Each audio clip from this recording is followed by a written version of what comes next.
এই পুরো কাপড় ফোল্ড না করার কারণে একটির ওপর আরেকটি বসে গেল।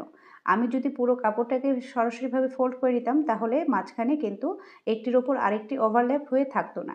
এখানে মানে বোতাম লাগানোর জন্য অবশ্যই একটি পার্টের সাথে আরেকটি পার্ট ওভারল্যাপ হয়ে থাকতে হবে। এটার জন্যই এই কাজটা করা। এখন আমি দুটো পার্ট অর্থাৎ সামন পার্ট এবং পেছন পার্টটাকে সমান করে নিয়ে কাঁধের অংশটাকে জোড়া লাগিয়ে দিচ্ছি।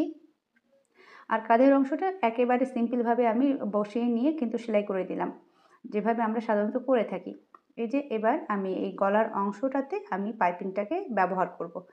আমি গলার পাইপিংটাকে সোজা পাশ মুখোমুখি করে নিয়েছি। সরি, আমি সোজা পাশে দুটো পার্টেরই সোজা পাশ ওপরের দিকে রেখেছি। পাইপিংয়ের কাপড়ের সোজা পাশটা ওপরের দিকে এবং ফ্রকটার সোজা পাশটা ওপরের দিকে। আমি শুরুটা করে দিলাম সেলাইয়ের।